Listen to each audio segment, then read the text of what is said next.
Next question 14 करते हैं। Prove that √3 plus √5 is an irrational number. हमें प्रूव करना है कि ये एक इरेशनल नंबर है। अब इसको प्रूव करने के लिए कुछ बच्चे क्या करेंगे, एक कॉन्सेप्ट नॉर्मल सा वो भी लगा सकते हो, बट एक स्टैंडर्ड वे है वो हम समझेंगे। सबसे पहले हमें इस नंबर को लेट कर लेना है कि एक रेशनल नंबर है। तो let x equals to √3 plus √5 किसी वेरिएबल के इक्वल लेट कर लो, इज एन रेशनल नंबर। हमने इसको सबसे पहले मान लिया एक रेशनल नंबर है। अब तुम x ना लेके अगर कोई बच्चा इसको रेशनल नंबर की फॉर्म में ले, p/q की फॉर्म में, तब भी कोई दिक्कत नहीं है। अब यहाँ पे तुम्हें समझाना पड़ेगा where q is not equals to 0 and p and q have common factor. क्या कहना चाह रहे हो सर इस बात से? मैंने ये कहना चाह रहा हूँ कि जो p/q लिखा है, ये p/q इस फॉर्म में है 2/3, मतलब ये दोनों नंबर किसी सेम नंबर से डिवाइड नहीं हो रहे, इसलिए मैंने इस बात को लिखा है कि ये 1 से डिवाइड हो रहे हैं, मतलब इन दोनों के बीच में 1 ही क्या है, कॉमन फैक्टर है। क्लियर है यहाँ तक? नाउ अब तुम्हें इसको सोल्व करना है, तो सबसे पहले तुम लिखोगे p/q किसके इक्वल है बच्चा? √3 प्लस √5 के इक्वल है। हाँ सर, ओके। नाउ अब स्क्वायर कर लो both side, square both side कर लेते हैं एक बार के लिए। ये सोल्व करने का प्रोसेस होता है, तो आप इन दोनों को स्क्वायर को दोनों साइड स्क्वायर करोगे तो p/q whole square equals to √3 plus √5 whole square हो जाएगा। हाँ या ना? हाँ सर। इधर क्या होगा? p square divide by q square हो जाएगा। यहाँ पे क्या करेंगे, यहाँ पे हम एक आइडेंटिटी लगा देते हैं a plus B whole square. क्या होता है बच्चा? वो a square plus B square plus 2ab होता है सर। मैंने कहा ओके। तो a क्या है तुम्हारा? √3, तो इसकी जगह लिखोगे √3 का स्क्वायर, प्लस b क्या है? √5, तो √5 का स्क्वायर, प्लस 2 इंटू a कितना है? √3 इंटू √5। ये मैं तुम्हें सोल्व करके दिखा रहा हूँ एक बार के लिए, फिर मैं यहाँ पे लिखूँगा। तो मैं यहाँ पे लिख दूँ तो √3 का स्क्वायर कितना हो जाएगा? 3 प्लस √5 का 2 प्लस सॉरी √5 का 5 होगा ना, 2 कैसे आएगा? 5। अब यहाँ पे मल्टीप्लाई करना है, तो 2 है एक रेशनल नंबर और ये दोनों इरेशनल है, तो इरेशनल आपस में मल्टीप्लाई हो सकते हैं। हाँ, √3 इंटू √5 करेंगे तो 2√15 हो जाएगा। क्लियर है? तो मैं यहाँ पे लिख देता हूँ, यहाँ पे आंसर क्या आ रहा है? √3 square plus √2 square plus 2 into √3 into √5, जिसको हम क्या लिख सकते हैं बच्चा? ये p square by q square है इक्वल्स टू 3 प्लस 5 लिखना था ना, मैंने 2 लिख दिया क्या फिर से? अच्छा, ये 2 कहाँ से आ रहा है सर? 5 प्लस 2 √15। क्लियर है? तो क्या इसको थोड़ा सा और मैं मॉडिफाई करना चाहूँ तो मैं ऐसा लिख सकता हूँ क्या? ध्यान से देखो, अगर RHS पार्ट को ध्यान से देखना एक बार, तो मैं यहाँ पे लाइन ड्रॉ कर लेता हूँ, अपने लिए जगह बना लेते हैं। क्या बच्चा मैं इसको ऐसे लिखता हूँ? p square by q square equals to 5 plus 3 8 plus 2 √15।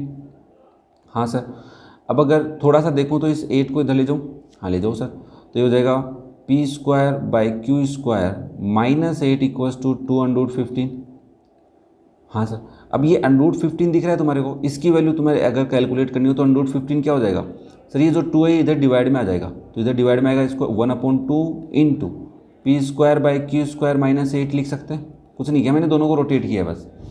क्या ये बात क्लियर है? अरे यार बाबा, y इक्वल्स टू एक्स है तो क्या आप इसको x इक्वल्स टू वाई लिख सकते हैं? हाँ। तो इस पूरे पार्ट को मैं इधर ले आया और इस पूरे पार्ट को मैं उधर ले गया, तो साइन तो चेंज कुछ होने नहीं है, बट ये 2 मल्टीप्लाई में था, इसको भेजा था, इसलिए वो डिवाइड में चला गया।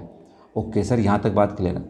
अब मुझे एक बात बताओ, क्या तुम्हें लग रहा है इसके अंदर कोई इरेशनल नंबर है? p/q तुम्हारे इंटीजर्स हैं। हाँ, यहाँ पे ये बात भी लिख देना, p q r इंटीजर्स, ये तो भूल ही गए अपन है ना, कोई दिक्कत नहीं है। ये दोनों क्या हैं? इंटीजर्स हैं। वैसे भी रेशनल नंबर बोलते ही इंटीजर हो जाते हैं, सीधी सी बात है, इसलिए लिखा नहीं था, बट लिखना चाहो तो तुम लिख भी सकते हो। तो अब मुझे बताओ, p q इंटीजर है तो उनका स्क्वायर भी क्या होगा? इंटीजर ही होगा। ठीक है, 8 एक इंटीजर नंबर है, बोल सकते हैं रेशनल नंबर है, और 1/2 एक रेशनल नंबर है, मतलब ये पार्ट क्या है? रेशनल नंबर है। तो आप बोलोगे since 1/2 p square by q square minus 8 is a rational number. साफ साफ दिख रहा है हमारे को, कोई इसमें रेशनल पार्ट नहीं है। सो √15 इज एन रेशनल नंबर। क्यों सर? मैंने कहा बच्चा, अगर किसी चीज़ का LHS पार्ट या RHS पार्ट रेशनल आ जाए तो उसका दूसरा पार्ट भी तो रेशनल ही बोला जाएगा।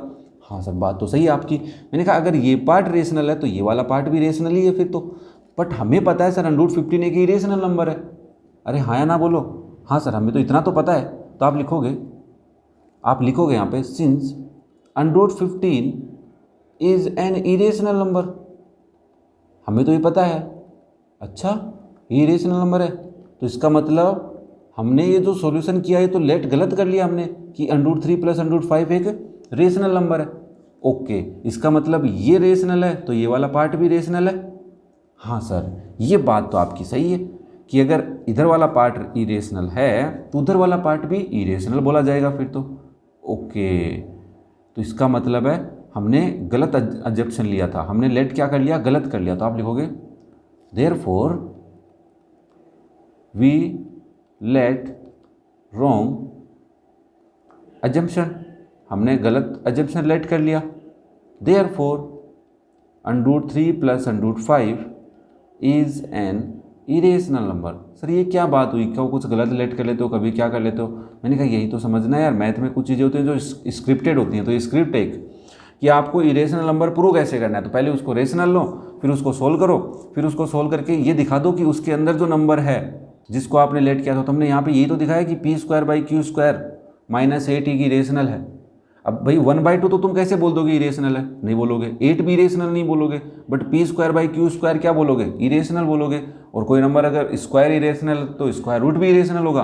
तो उस बेसिस पे हम बोल पा रहे हैं कि p/q एक इरेशनल है। इसका मतलब अपन ने गलत लेट कर लिया था कि p/q एक रेशनल है, तो हमारा जब रॉन्ग हो गया। तो हमने कहा ये वाला नंबर क्या है, फिर इरेशनल है, हमें बेवकूफ़ बना रहा था इतनी देर से। तो ये था आपका क्वेश्चन नंबर 14। इसी के साथ कंप्लीट होती है आपकी एक्सरसाइज। अगर आपको कोई डाउट रह गया हो तो कमेंट करके जरूर बताना। वीडियो पसंद आया तो हमें मोटिवेट करने के लिए एक प्यारा सा कमेंट कीजिए, वीडियो को लाइक कीजिए और चैनल को लो सब्सक्राइब। साथ में दोस्तों के साथ शेयर करना बिल्कुल मत भूलना। Thank you.